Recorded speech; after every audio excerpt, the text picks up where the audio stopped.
안녕하십니까 성도 여러분, 한가람교회 조성필 목사입니다. 유튜브 성경 강좌 24강 시작하겠습니다. 지난주까지 저는 열매 맺다라는 책을 가지고 성령의 열매에 대해서 강의해 왔습니다. 오늘부터는 참된 장로교인이라는 책을 가지고 강의를 시작해 보려고 합니다. 오늘은 첫 시간으로 책을 소개하는 시간을 가지려고 합니다. 먼저 제목을 살펴보겠습니다. 제목이 참된 장로교인입니다. 만약 제가 장로교인이 아니라면 다른 교파에 소속된 교회를 다니고 있다면, 순복음교회를 다닌다거나 성결교회를 다닌다거나 감리교회를 다닌다거나 침례교회를 다닌다면 이 책을 서점에서 구매하지 않을 것 같습니다. 즉 외면해 버리고 말 것 같습니다. 이 책이 장로교인들을 위한 책이라는 것이 너무나 분명하기 때문에 그렇습니다. 그리고 이 참된이라는 말도 사실 좀 거북합니다.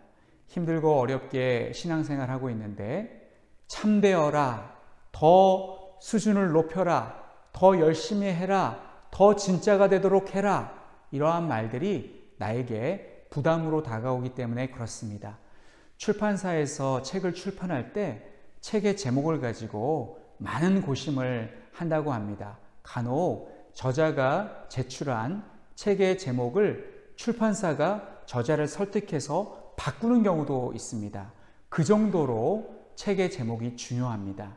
그럼에도 불구하고 참된 장로교인이라고 이렇게 책의 제목을 정한 데는 다 이유가 있을 것입니다. 그것은 우리가 앞으로 강의를 통해서 책의 내용을 살펴봄으로써 알게 될 것이라고 생각이 됩니다. 지금 제가 이 교단, 교파에 대해서 잠깐 언급을 했었는데 기독교 내에는 다양한 교파가 존재하고 있습니다.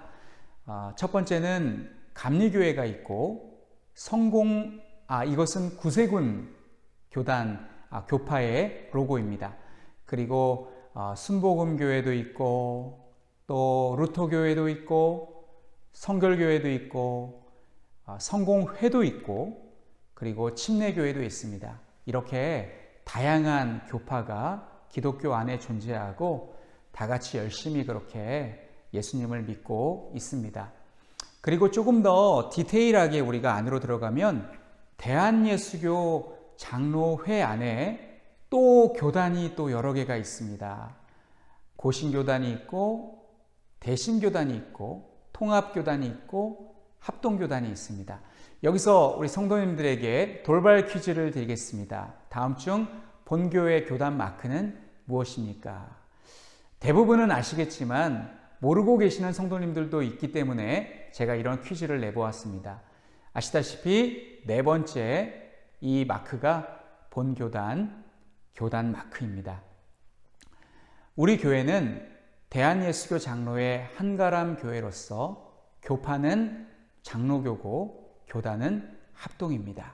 이 정도는 우리 교회 성도라면 상식으로 알고 있어야 됩니다. 자, 다음은 이 책에 대해서 다시 돌아와서 설명을 하자면 이 책이 그렇게 어렵지는 않은데 간혹 어렵게 느끼시는 분들이 있습니다. 그래서 이 책을 조금 더 쉽게 풀어 쓴 책도 출판되었습니다. 이 책은 중고등학교 학생들이 보면 참 좋을 것 같고 그리고 초등학생을 위해서 만화로도 또 만들어졌습니다. 우리 총회에서 총회산하교회의 성도들을 교육하기 위해서 이렇게 노력하고 애쓰고 있습니다. 이 책의 장점을 우리가 한번 살펴보겠습니다. 이 책은 신학적인 내용을 일반 성도들이 이해할 수 있도록 쉽게 기술하였습니다. 오늘날 이 전문 직종에서 일하시는 분들이 의뢰인과 또 환자에게 어렵게 자기들이 쓰는 용어를 사용해서 설명하는 경우가 있습니다. 대표적인 경우가 이 법조계에서 일하시는 분들 그리고 의료계에서 일하시는 분들이 그렇습니다. 제가 잠깐 영상을 준비했는데 한번 영상을 보면서 무슨 말을 하고 있는지 한번 들어보시기 바랍니다. 압류 및 추진 명령을 받은 채권자가 제3채무자를 상대로 그 추심해소를 제기하면은 지금 압류 채권자가 판사가 제기한 그 추심해소가 판결문을 민사소송법이 낭독하고 금지하는 있습니다.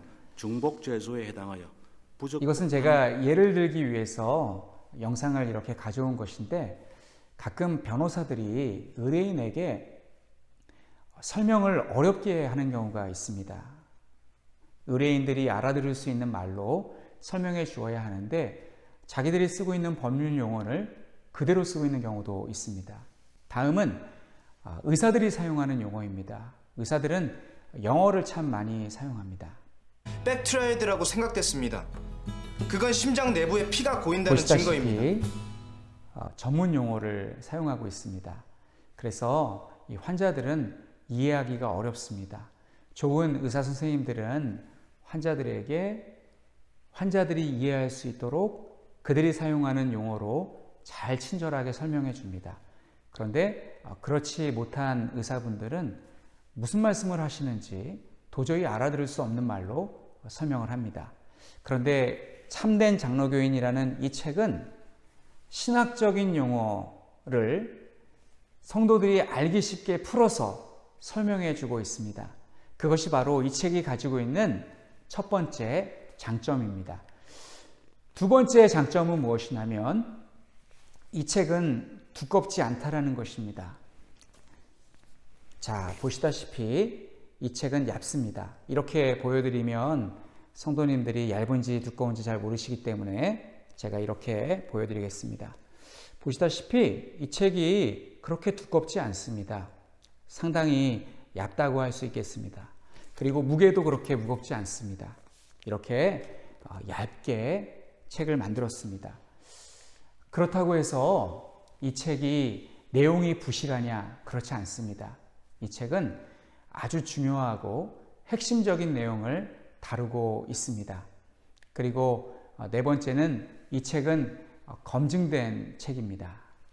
이렇게 책 한 권을 잘 만들었습니다. 제가 이 책을 이렇게 열어서 보니까는요, 책의 내용이 그렇게 어렵지도 않고, 그리고 책이 얇으니까 글자가 깨알같이 빡빡하게 들어가 있지는 않았을까라고 생각해 보았는데, 읽어보면 책의 활자도 크고 또 줄간격도 넓어서 참 읽기 편합니다. 책을 읽기 편하다는 말을 가독성이 높다라고 말하는데 이 책은 가독성이 높은 그런 책입니다. 매우 중요하고 핵심적인 내용을 최대한 간략하게 엑기스만 뽑아서 잘 썼습니다. 그런 의미에서 이 책을 추천드리고 싶습니다. 우리가 아무 책이나 읽어서는 안 됩니다. 오늘날 시중에 나와 있는 책 중에는 이단 책들도 있습니다. 신천지에서 출판한 책도 있을 테고, 그리고 다른 이단들도 나름의 책을 출판해서 기독교 서점에 버젓이 매대에 이렇게 내놓았습니다. 그런데 이 책은 검증된 책입니다. 어떤 면에서 검증되었느냐? 첫 번째는 이 책은 출판사가 검증되었습니다. 출판사가 대한예수교 장로회 총회입니다. 총회에서 만든 책이기 때문에 우리는 이 책을 안심하고 신뢰할 수 있습니다. 그리고 이 책을 쓴 사람이 누구인지 살펴보는 것도 중요합니다. 이 책의 저자는 총신대학교 교수들로 이루어져 있습니다. 조직신학 교수로 김길성, 김광열, 이상원, 정승원, 역사신학 교수로 박용규 교수님은 한국교회사를 잘 가르치십니다. 그리고 안인섭 교수님, 기독교 철학의 신국원 교수님, 목회상담학의 이간직 교수님, 신앙도서의 송강택 교수님, 이렇게 우리가 신뢰할 수 있는 분들이 이 책을 집필하였습니다. 그러면 이 책의 목차를 우리가 한번 살펴보겠습니다. 책을 많이 보신 분들은 책의 목차를 꼭 살펴보신다고 합니다. 그런 의미에서 우리도 먼저 목차를 살펴보겠습니다. 파트 1은 우리는 무엇을 믿는가입니다. 즉, 교리에 대해서 다루고 있습니다. 보시다시피 1장에서부터 10장까지 쭉 보면은 성경에 대해서, 삼위일체 하나님에 대해서, 그리고 6장에 창조와 타락에 대해서, 예수님에 대해서, 성령님의 역사에 대해서, 교회에 대해서, 또 마지막 이 종말론에 대해서 이 조직신학의 중요한 그러한 내용들을 다 담고 있습니다. 그리고 2장에서는 우리의 뿌리는 무엇인가가 나와 있습니다. 뿌리가 이제 개혁주의부터 나옵니다. 개혁주의, 장로교, 칼빈, 발전, 청교도 운동, 개혁주의 신앙고백, 또 도전과 새로운 도약 이렇게 나오는데, 원래 이 교회사는 초대교회사도 있고 중세교회사도 있고 그 후에 종교개혁사가 이어집니다만, 오늘 우리가 보고 있는 이 책에서는 종교개혁사부터 시작을 하고 있습니다. 앞부분까지 다루려면 책의 양이 방대해지기 때문에 일부러 생략을 한 것 같습니다. 그리고 또 중요한 것이 있는데, 한국 장로교의 역사가 매우 중요합니다. 처음 우리나라에 선교사님들을 통해서 복음이 들어왔을 때 어떻게 우리나라의 교회가 세워지게 되고, 그리고 지금까지 이렇게 발전하게 되었는가, 그 역사가 기록이 되어 있는데, 이 또한 매우 중요하고 우리가 반드시 알아야 될 내용입니다. 그러면 세 번째 파트는 우리의 세계관은 무엇인가에 대한 내용입니다. 전에 목사님께서 세계관 교육이 굉장히 중요하다라는 말씀을 하셨는데, 이 책에서 기독교 철학 전공이신 신국원 교수님께서 세계관에 대해서 역시 또 간략하게 엑기스만 뽑아서 내용을 잘 집필하셨습니다. 그리고 다음은 우리는 어떻게 살아야 하는가? 이것은 기독교 윤리에 관한 내용입니다. 윤리가 매우 중요합니다. 믿지 않는 분들은 기독교인의 교리보다 윤리에 더 관심이 많습니다. 어떻게 살아가고 있는가에 대해서 더 관심이 많고, 또 그 부분을 보고 우리를 판단합니다.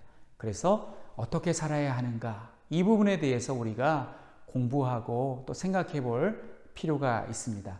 마지막으로 우리는 어떻게 성장할 것인가 입니다. 이것은 성경을 우리가 믿고 또 그 안에서 신앙생활 하지만 그 외에도 여러 또 좋은 유익한 신앙 도서들이 있습니다.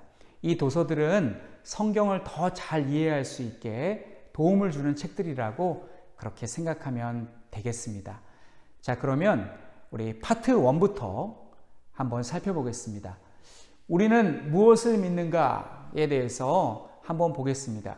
저는 1장부터 10장까지 한 챕터씩 정해서 강의를 쭉 해도 좋을 것 같다는 생각이 들었는데, 요즘에 저와 같은 시간에 이제 영상을 올리시는 우리 송홍 목사님이 계십니다. 송홍 목사님께서 맡은 부분이 기독교 교리 강좌입니다. 그래서 1장부터 10장까지의 내용을 차례대로 쭉 강의를 해주고 있습니다. 우리 성도님들 이미 보셨겠지만 강의를 정말 잘 준비하고 만들었습니다. 이렇게 만들었는데, 보시다시피 내용도 내용이지만 동영상을 아주 잘 편집해서 수준 높은 그런 하나의 작품을 만들었습니다. 이 강의를 통해서 충분히 우리 성도님들이 기독교 교리에 대해서 배울 수 있기 때문에 저는 파트 1은 생략하고 넘어가겠습니다. 그러면 다음 부분은 어떤 부분이 있냐면, 교회사, 제 파트 2 교회사에 대해서는 다루려고 하는데, 자, 교회사 이 화살표가 인류의 역사라고 한다면 처음 시작은 이제 창세기 1장 1절로부터 시작을 해서 AD 0년에 예수님께서 이 땅에 오심으로써 신약 시대가 열리게 되었습니다. 그리고 476년에 로마 제국이 멸망하는 사건이 있었고, 그리고 590년에 그레고리우스 대제가 교황으로 즉위하였습니다. 그리고 이때로부터 약 1000년간 중세교회가 이루어져 있었고 1517년에 종교개혁이 있었습니다. 자, 이것을 구분지어 본다면 예수 그리스도 때부터 그레고리우스 대제가 즉위할 때까지를 초대교회사라고 합니다. 기간이 한 590년 정도 되는 것 같고, 그리고 590년부터 1517년까지의 기간을 중세교회사라고 합니다. 그런데 이 책에서는 이 앞부분의 내용은 생략되어 있습니다. 다루지 않고 이 뒷부분의 내용만 다루고 있습니다. 기간이 이제 여기는 590년밖에 안 되는데 더 크고, 중세교회사는 훨씬 더 긴데 짧은 것은 제가 이 글자들을 넣다 보니까 이 간격 조정하는 것이 잘 되지 않아서 그렇습니다. 그리고 이제 종교개혁 때부터 오늘날까지 이제 근세교회사 그리고 현대교회사가 이어지고 있습니다. 우리가 이 책에서 다룰 부분은 바로 이 부분이 되겠습니다. 근세교회사 부분을 우리가 함께 공부할 것입니다. 그런데 근세교회사 부분 중에 한국교회사는 생략을 하려고 합니다. 한국교회사를 왜 중요하다고 해놓고서 생략을 하려고 하느냐? 그 이유는 지난 6월 달에 담임 목사님께서 한국교회 처음 이야기라는 주제로 여러 차례 강의를 해주셨습니다. 저도 그 내용을 다 보았는데요. 우리 성도님들께서 그 강의를 들으시면 한국교회사는 어느 정도 이해하실 수 있겠다 싶어서 한국교회사도 넘어가겠습니다. 그러니까 이 교리에 대한 부분은 송홍 목사님께 맡기고 한국교회사 부분은 담임 목사님께 맡기고 넘어가도록 하겠습니다. 그러면 제가 오늘 다룰 교회사의 내용은 종교개혁 이후의 장로교회의 역사입니다. 종교개혁은 우리가 알고 있듯이 루터에 의해서 시작이 되었습니다만 비로소 꽃을 피운 것은 칼빈 때였습니다. 칼빈이 루터보다 더 훌륭하다고 하면 서로 비교하는 것 같아서 좋은 표현은 아닙니다만 이 칼빈이 더욱더 확실하게 종교개혁을 완성하였습니다. 그럴 수 있었던 이유는 그가 쓴 기독교 강요가 있었기 때문입니다. 기독교 강요는 너무나 내용이 좋아서 지금도 많은 목사님들에게 읽혀지고 있습니다. 최근에 총신의 문병호 교수님이 라틴어를 바로 한글로 번역한 책이 출판되었습니다. 아주 따끈따끈한 새 책인데 우리 성도님들 중에 혹시 칼빈이 어떠한 내용을 썼는지 궁금하신 분들은 이 책을 사다가 보시는 것도 유익하리라 생각이 됩니다. 칼빈 이후에 종교개혁은 계속해서 자리 잡아가고 있었습니다.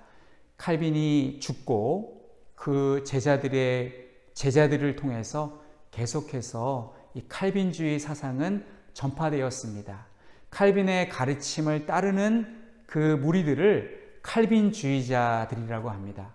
우리 교회도 칼빈주의에 소속된 칼빈주의의 가르침을 따르는 그러한 교회라고 할 수 있겠습니다. 이렇게 로마 카톨릭의 박해 속에서도 칼빈주의는 계속해서 그 세력을 확장하고 있었는데 어느 순간 칼빈주의에 대해서 반대하는 세력이 등장하게 되었습니다. 그 사람은 바로 아르미니우스라는 사람입니다. 아르미니우스는 외부의 적이 아니라 사실은 내부의 적이었습니다. 칼빈 문화에 있었던 사람인데 칼빈의 제자는 아니고 칼빈의 제자의 제자였던 제네바 아카데미 출신의 신학 박사입니다. 상당히 똑똑한 사람입니다. 그런데 이 사람이 칼빈주의를 계속해서 배우다 보니까 도저히 자기는 받아들일 수 없는 그러한 점들을 발견했습니다. 그래서 이 사람과 이 사람의 제자들과 함께 의회에 그 당시에는 이런 종교 문제를 의회에서 다루었습니다. 의회에 이 칼빈주의의 잘못된 점 혹은 질문 5가지를 제출했습니다. 그 5가지는 칼빈주의를 반대하는 내용이었습니다. 자, 그 내용이 무엇인지 오늘 간략하게 살펴보겠습니다. 아르미니우스주의가 질문한 내용들이 사실 오늘날 대다수 기독교인들이 가지고 있는 생각입니다. 그래서 언뜻 들으시면 아르미니우스 주장 다 맞는 거 아니야? 라는 생각이 들기도 합니다. 자, 그러면 제가 칼빈주의 5대 교리를 설명하면서 아르미니우스가 주장한 내용들도 곁들여서 한번 설명을 해보도록 하겠습니다. 첫 번째, 전적 타락에 대해서 생각해 보겠습니다.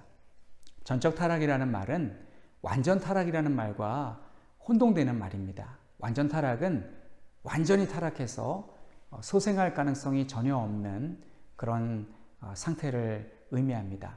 그러나 전적 타락은 타락이 시작이 되었어도 소생할 가능성이 있는 그런 타락을 가리킵니다. 전적으로 타락되었다라는 것, 오염이 시작되었다라는 말과도 같은데 오염이 한쪽에서 시작이 되면 결국은 나중에는 다 퍼져서 완전히 못 쓰게 되는 그러한 경우도 발생하게 됩니다. 인간은 죄로 인해서 타락이 시작되었습니다. 지금은 멀쩡해 보여도 나중에는 결국 그 죄에 의해서 정복을 당하게 되고 맙니다. 이것이 바로 전적 타락입니다. 그런데 아르미니우스는 일부분 타락을 주장했습니다. 그래서 사람이 한쪽은 타락했어도 충분히 선한 요소가 있기 때문에 예수님을 믿을 수 있다라고 그렇게 주장을 했습니다. 반대로 칼빈주의자들은 죄가 시작된 이후로 사람은 계속해서 타락하고 있고 또 타락하지 않은 영역 부분들이 없기 때문에 인간의 힘으로는 구원받을 수 없다, 중생할 수 없다라고 그렇게 가르쳤습니다. 그러면 어떻게 구원을 받느냐? 성령의 도우심이 있어야 가능하다라고 그렇게 가르쳤습니다. 두 번째는 무조건적 선택입니다. 무조건적 선택이라는 말은 무엇이냐면 하나님께서 우리를 구원하실 때 조건 없이 선택했다라는 말입니다. 그런데 아르미니우스는 예수님을 믿는 사람을 하나님께서 선택하셨다라고 그렇게 가르쳤습니다. 예수님을 믿는 사람이 선택을 받아 구원받는다라는 것입니다. 이 말도 그들의 주장이 틀린 것 같지 않습니다만 이 칼빈주의자들은 하나님께서 무조건적으로 선택한 백성이 예수님을 믿게 된다라는 그러한 주장을 펴고 있습니다. 이것이 조금 다른 것 같아도 사실은 완전히 다른 것입니다. 그리고 세 번째는 제한 속죄입니다. 아르미니우스는 예수님께서 모든 사람을 위해서 십자가에서 못 박혀 죽으셨다. 모든 인류의 죄를 다 짊어지셨다라고 주장했습니다. 이 말도 또 맞는 것 같습니다. 어쩌면 제 강의를 지금 들으시는 분 중에 제가 이 말을 할 때 아멘 하시는 분도 있었을지도 모르겠습니다. 그런데 칼빈주의에서는 예수님께서 모든 사람을 위해서 돌아가신 것이 아니라 택한 백성을 위해서 돌아가셨다라고 그렇게 가르칩니다. 만약 예수님께서 모든 사람을 위해서 십자가에 못 박혀 죽으시고 그걸 안 믿는 사람이 구원 못 받고 지옥 가고 믿는 사람만 천국 갔다라면 예수님께서 십자가에 못 박혀 죽으셨을 때 그 흘리신 피가 영향을 미치지 못한 사람도 생기는 것입니다. 즉, 그 피가 땅바닥에 떨어질 뿐 구원하지 못하는 그러한 경우도 생깁니다. 그런데 우리 칼빈주의에서는 예수님의 피는 한 방울도 헛되이 떨어지지 않았다. 구원받을 자들을 위해서 하나님이 창세전에 선택한 그 자들을 위해서 예수님께서 십자가에 못 박혀 죽으신 것이다. 이렇게 가르치고 있습니다. 그리고 네 번째는 거부할 수 없는 은총입니다. 아르미니우스 주의자들은 예수님을 믿으라고 성령께서 권고하셔도 사람이 그것을 밀어낼 수 있고 거부할 수 있다. 그리고 그 거부한 그 책임 때문에, 그 잘못 때문에 나중에 지옥 가서 변명할 수 없다라고 그렇게 가르칩니다. 그런데 칼빈주의에서는 하나님께서 택한 백성에게 그들을 구원하시고자 계속해서 오셔서 그 마음의 문을 노크하시고 또 예수님을 영접하도록 그렇게 권고하실 때 그 택한 백성은 결국 그 하나님의 그 은총에 마음을 열 수밖에 없다라는 가르침입니다. 이 거부할 수 없는 은총이라고 하니까 막 강제로 막 하나님께서 예수님 믿으라고 신앙을 주입하는 것 같지만 그런 의미가 아니라 변함없는 사랑과 은혜로 끊임없이 하나님께서 우리에게 은혜로 다가오시기 때문에 우리는 결국 마음문을 열 수밖에 없다라는 그러한 의미를 가지고 있습니다. 마지막으로 성도의 견인입니다. 아르미니우스는 성도가 예수님을 믿다가 타락할 수 있다. 결국 신앙을 버리고 구원 못 받을 수 있다라고 가르쳤습니다. 그러나 칼빈주의자들은 택한 하나님의 백성은 끝까지 인내한다. 이 견인이라는 말은 견디고 인내한다 라는 그러한 말입니다. 이 견자라는 말은 견딘다라는 그러한 뜻이라기보다는 견고하다 할 때 그 견자입니다. 그리고 인내는 참을 인자인데 성도가 끝까지 인내할 수 있는 것은 하나님의 붙드심, 하나님의 은혜가 있기 때문에 그렇다라고 해서 하나님께서 한번 택한 백성은 절대로 포기되어지지 않고 끝까지 하나님께서 구원하신다. 그런 가르침입니다. 그러면 참된 장로교인에서 첫 번째 우리가 교회의 역사에 대해서 다루고 있는데 교회의 역사, 교회의 유산이 무엇이 있을지에 대해서 우리가 한번 보겠습니다. 교회는 개혁주의 신앙 고백을 우리에게 유산으로 물려주었습니다. 첫 번째가 하이델베르그 요리 문답서를 우리에게 주었습니다. 하이델베르그 요리 문답에서 첫 번째 질문이 아주 우리에게 위로를 줍니다. 사나 죽으나 당신의 유일한 위로는 무엇입니까? 이에 대한 답변으로 살아서나 죽어서나 나는 나의 것이 아니요 몸도 영혼도 나의 신실한 구주 예수 그리스도의 것입니다. 예수 그리스도께서 나의 유일한 위로가 되신다라는 그러한 요리문답이 일문에 있습니다. 이 외에도 100여 개의 요리문답이 있는데 이 요리문답은 박해받는 당시 종교개혁에 가담한 그 무리들에게 큰 힘과 위로와 소망을 주었다고 합니다.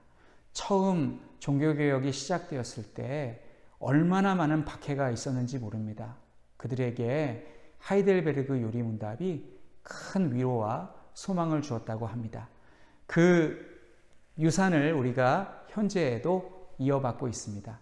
그리고 또 한 가지 빼놓을 수 없는 요리문답서가 이제 웨스터민스터 신앙고백서 그리고 대소요리 문답이 있습니다. 이 또한 우리에게 신앙 유산으로 주어졌습니다. 첫 번째 질문이 아주 유명합니다. 웨스터민스터 신앙고백 소요리 문답 교리설교 제1문 인생의 목적이 무엇입니까? 이것은 저는 외우고 있는데 하나님을 영화롭게 하고 그를 영원토록 즐거워하는 것입니다. 라는 것입니다. 자, 이 웨스트민스터 신앙고백서 또 대소요리 문답 이것을 누가 우리에게 물려주었냐면 종교개혁자 중에 영국에서 종교개혁의 후예들이 있었습니다. 그 사람이 바로 청교도입니다. 청교도인들은 영국에서 종교개혁 운동을 하였고 그리고 열심히 신앙생활을 하였고 혼란한 중에 웨스터민스터 신앙고백서를 정말 이 5년여에 걸쳐서 1000번이 넘는 회의를 해서 만든 것이 바로 웨스터민스터 신앙고백서입니다. 그것을 우리에게 물려준 사람들입니다. 청교도는 영국에서 종교개혁 운동을 하다가 박해가 심해지자 결국 신대륙으로 이주하게 되었습니다. 그 신대륙이 바로 오늘날 미국입니다. 그리고 미국이 오늘날 세계에서 가장 큰 이 개신교 국가가 되었는데 그 시작이 바로 영국에서 건너온 청교도들이었습니다. 이 배는 그 유명한 메이플라워 호입니다.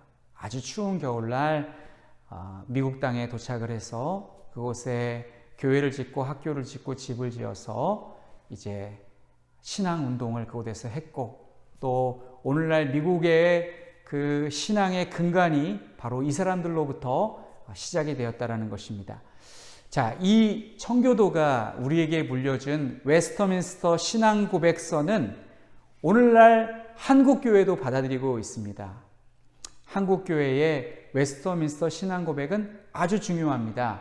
특히 우리 장로교회에서는 이 웨스터민스터 신앙 고백을 믿는 도리로 받아들이고 있습니다. 그래서 임직식을 할 때마다 꼭 물어보는 질문이 있습니다. 웨스터민스터 신앙 고백서의 가르침을 믿는 도리로서 받아들이기로 서약하십니까? 라는 질문이 있습니다.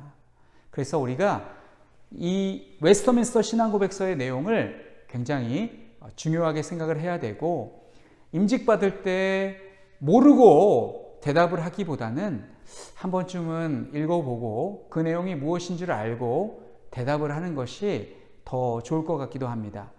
혹시 우리 성도님들 중에 대답은 했지만 그 내용을 잘 모르고 계시는 분들은 나중에라도 그때 이 가르침을 받아들이기로 서약하셨으니까 나중에라도 한번 훑어보시는 것도 좋으리라고 생각이 됩니다. 자, 여기까지 우리 신앙의 그 선조 청교도에 대해서 우리가 살펴보았고, 이후 우리가 살펴볼 내용은 현대에 관한 내용입니다. 불과 200년, 300년 전에 일어났던 일인데 빼놓을 수 없는 그 사건으로 프랑스 대혁명이 있습니다. 1789년 자유평등 박애의 정신으로 시작한 이 혁명은 정치적으로는 의미가 있습니다만 신앙적으로는 매우 위험한 운동이었습니다. 이 혁명 이후에 프랑스인들은 기독교에서 떠나려고 했습니다. 그래서 일주일 단위로 쉬었던 것을 다 철폐하고 10일 간격으로 10일, 20일, 30일 간격으로 휴일을 정하기도 했고, 그리고 부활절, 성탄절 등을 없애버렸습니다. 탈기독교와 세속화가 이 운동 때부터 가속화되었습니다. 이 운동의 그 저변에 흐르고 있는 사상이 무신론, 또 유물론, 이러한 것들이었기 때문에 그랬습니다. 이러한 때에 기독교가 계속해서 공격을 받고 위축되어 가는 이때에 기독교를 대변할 사상가가 필요했습니다. 그 사람이 바로 누구냐면 아브라함 카이퍼입니다. 아브라함 카이퍼가 등장해서 그 당시에 기독교를 대변해 주었습니다. 그리고 칼빈주의를 이 세상에 잘 접목시키려고 시도했던 사람이 바로 아브라함 카이퍼입니다. 아브라함 카이퍼는 네덜란드의 수상이기도 했습니다. 오늘날 우리는 그 기독교 정당이 생기는 것을 그렇게 고운 시선으로 보지 않습니다만, 이 당시 네덜란드는 기독교가 사회의 주류를 이루고 있었기 때문에 이렇게 정계에 진출해서 자신의 그 소신을 마음껏 펼칠 수가 있었습니다. 아브라함 카이퍼가 주장한 내용 중에 우리에게 교훈을 주는 그러한 과제가 있습니다. 아브라함 카이퍼는 이렇게 주장을 했습니다. 우리는 우리 선조들의 신앙을 이어받아 개혁주의 신앙으로 세상을 모든 영역에 하나님의 주권과 통치가 임하도록 하여 주님 오실 때까지 하나님의 나라를 계속 확장시켜 나가야 합니다. 이것은 오늘날 우리에게도 주는 그러한 과제입니다. 우리는 신앙을 교회 안에서만 해야 된다라고 생각을 하면 안 되고 이 땅 가운데 하나님의 나라를 계속해서 확장시켜 나가야 할 책임이 있습니다. 우리는 세상에서도 기독교인답게 살아야 합니다. 그 매뉴얼로 그 가르침으로 제가 오늘 들고 나온 이 책이 여러분들에게 상당히 큰 도움을 줄 것입니다. 오늘 강의는 여기까지 하도록 하고 저는 다음 주에는 기독교 세계관에 대한 강의를 준비해서 여러분들에게 유튜브를 통해서 성경 강좌를 보내드리도록 하겠습니다. 유익한 시간 되셨는지 모르겠습니다. 오늘 다소 어려운 내용도 없잖아 있었지만 끝까지 시청해 주신 우리 성도 여러분들께 다시 한번 감사의 말씀을 드리면서 오늘 강의를 마치도록 하겠습니다. 감사합니다.